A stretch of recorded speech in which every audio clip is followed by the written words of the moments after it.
नमस्कार। Institute for industrial development में आपका स्वागत है। आज हम doctor Rajendra Prasad agriculture university में, जो कि पूसा यूनिवर्सिटी के नाम से पूरे विश्व में प्रसिद्ध है, उसमें है।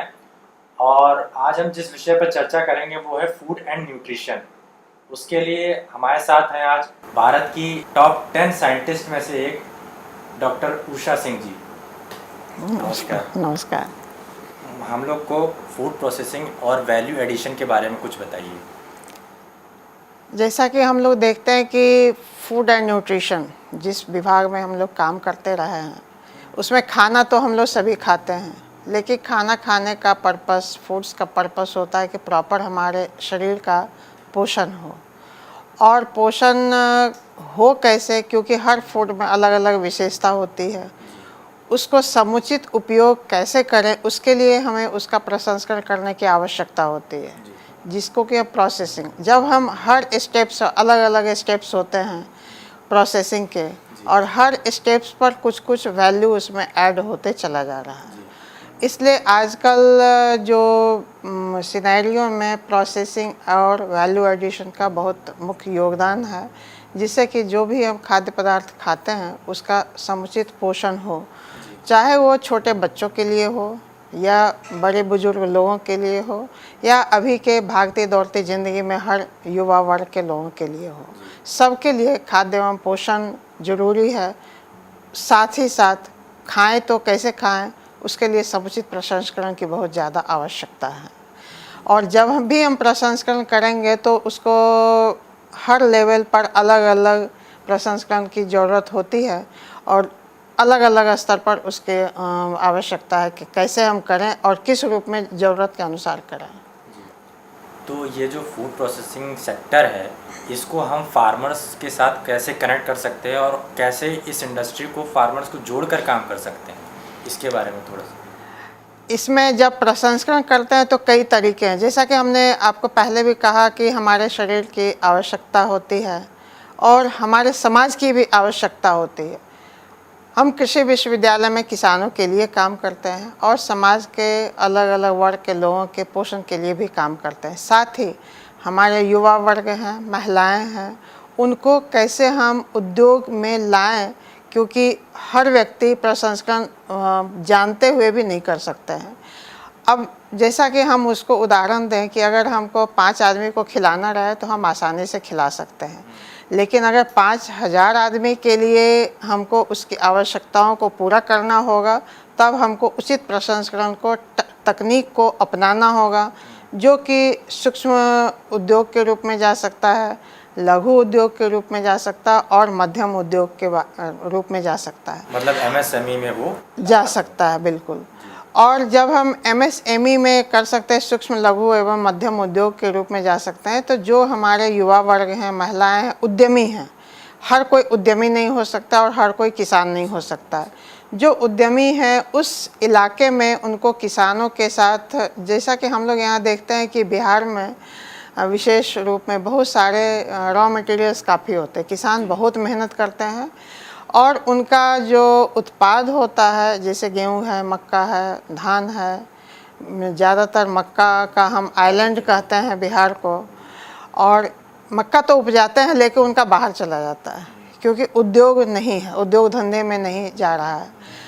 अब उद्योग धंधे में बहुत बार कन्फ्यूजन होता है लोगों को कि जब हम उद्योग के रूप में जाएंगे तो बहुत बृहत रूप में, उद्योग मतलब इंडस्ट्री बहुत बृहत रूप में करें, तो इसका हम लोगों को ज़रूरत नहीं है।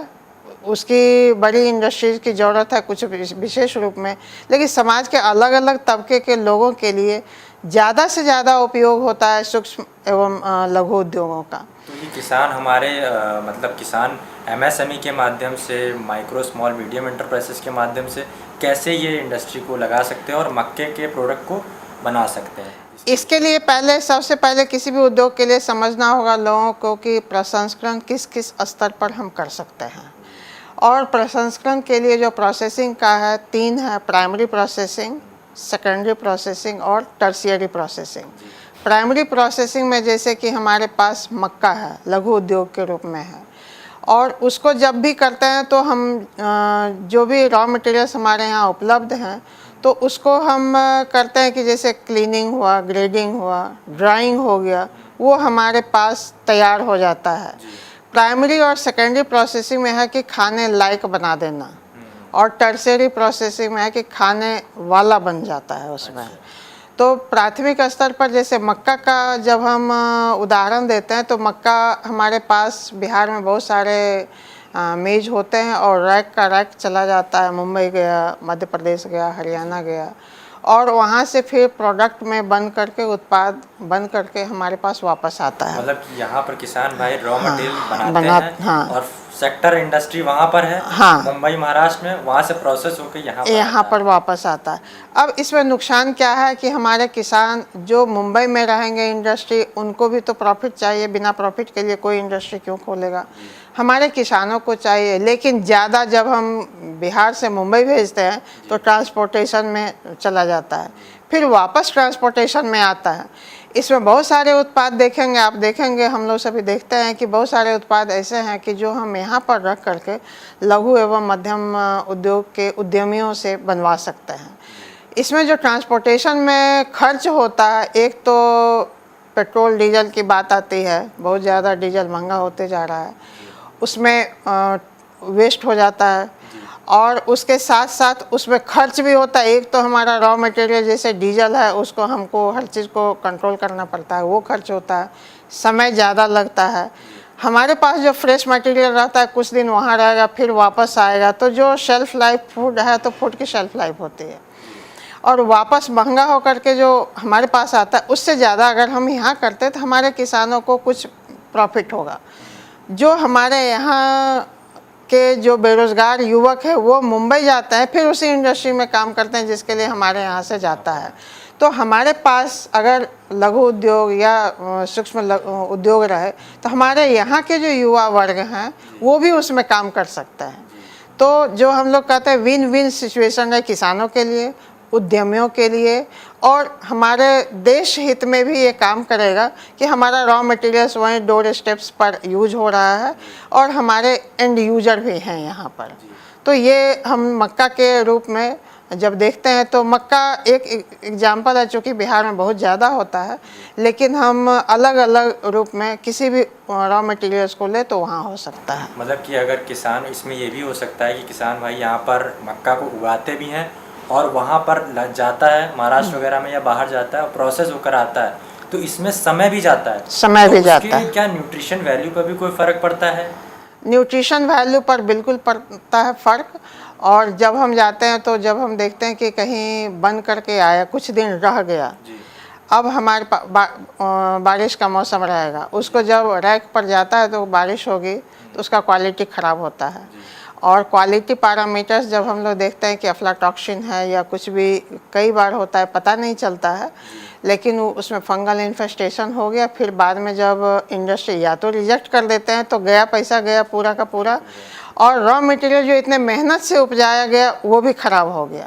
जब लंबे समय हमेशा कहते हैं कि जब भी कोई प्रोडक्ट बनाइए तो फ्रेश एंड हेल्दी ग्रेन से बनाइए, वेजिटेबल्स का बनाइए तो फ्रेश एंड हेल्दी वेजिटेबल्स से बनाइए, जिससे कि उसका उत्पाद हमारे सही पोषण मूल्य का हो और कम से कम ख़राब तो ना हो, शरीर को हमको नुकसान ना पहुंचाए। इसको हम लोग बचाने की कोशिश करते हैं और हमेशा ये उद्देश्य रहता है कि लोगों को सही उत्पाद सही समय पर हो, ज़्यादा दिन रख करके हम उसको उत्पाद ना बनाएं। मतलब कि उसमें न्यूट्रिशन वैल्यू में सुधार हो, पोषण स्तर अच्छा रहे, जिसके लिए जिस पर्पस के लिए बनाते हैं हम लोग। तो इसमें हमको, हमारे जो दर्शक हैं उनको ये बताइए कि फर्स्ट जनरेशन एंटरप्रेन्योर जैसे हैं, तो first generation entrepreneur raw materials को डिसाइड कैसे करें फूड इंडस्ट्री को लगाने से पहले या कोई प्रोसेसिंग यूनिट को लगाने से पहले, वो रॉ मटेरियल के बारे में कैसे जाने, उसके बारे में कुछ बताइए। हाँ, उद्यमी को हम लोग सलाह देते हैं कि जो भी चाहते हैं, एक तो उनको बहुत डेडिकेशन से आना पड़ेगा लाइन में। अगर उद्यमी हैं, कोई करना चाहते हैं तो वो सोच लेंगे, एक मिशन है हमको इसमें करना है, पहला है मिशन, कि उनको सोच लेना होगा हमें ये करना है तो करना है। अब वो उनको दूसरी चीज़ है कि किस चीज़ पर करना चाहते हैं, कहाँ करना चाहते हैं, किस जगह में, और वहाँ का मार्केटिंग ट्रेंड क्या है, कुछ जबकि हम सूक्ष्म एवं लघु उद्योग के बारे में जिसका कि प्रोडक्ट ज़्यादा से ज़्यादा यूज होता है, तो हम देखेंगे वहाँ के लोगों की लाइकिंग क्या है, मार्केटिंग स्ट्रेटजी क्या है, उसको देख लेंगे कि हम मार्केट कर सकते हैं। जब उनको कॉन्फिडेंस हो जाएगा हमारा ये प्रोडक्ट है, हम मार्केटिंग कर सकते हैं, तो देखेंगे रॉ मटेरियल्स अवेलेबिलिटी क्या है। इसको हम लोग स्टेज एंड गेट प्रोसेस भी बोलते हैं प्रोडक्ट के लिए। जब भी कोई उद्यमी हो स्टेज एंड गेट प्रोसेस भी बोलते हैं। मार्केटिंग स्ट्रेटजी देखेंगे कि मार्केटिंग हो सकता है कि नहीं, लोगों की चॉइस देखेंगे, फिर रॉ मटेरियल्स किस पर हम बनाना चाहते हैं। अगर मान लीजिए हम बिहार में बनाना चाह रहे हैं, उद्योग लगाना चाहते हैं, तो हम सेब का उत्पाद तो नहीं बनाना चाहेंगे, क्योंकि वो रॉ मटेरियल जब आएगा बाहर से आएगा, उसको अगर हम लेकर के यहाँ बनेंगे तो कॉस्टली हो जाएगा। लेकिन अगर हम यहाँ लगाना चाहते हैं तो यहाँ जो लोकल अवेलेबल है, जो वेस्ट हो रहा है, उसको हम क्यों ना लगाएं। और वो रॉ मटेरियल अवेलेबिलिटी जहाँ पर रहेगा, इससे होगा उनको क्या होगा कि कुछ दाम कम रहेगा। जो दाम रास्ते में ट्रांसपोर्टेशन में एक्सपेंडिचर करते, वो तो हमारे फार्मर्स को फ़ायदा हो जाएगा उससे।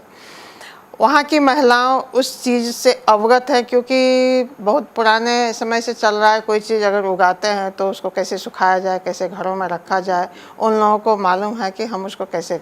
तो रॉ मटेरियल अवेलेबिलिटी उनका हो जाएगा। मार्केटिंग स्ट्रेटजी सबसे पहला तो है कि उनको मिशन लेना पड़ेगा, और उसके बाद ये सब पॉइंट्स को देखते हुए उनको करना पड़ेगा कि कैसे हम ले सकें और हम आगे बढ़ें इस चीज़ को।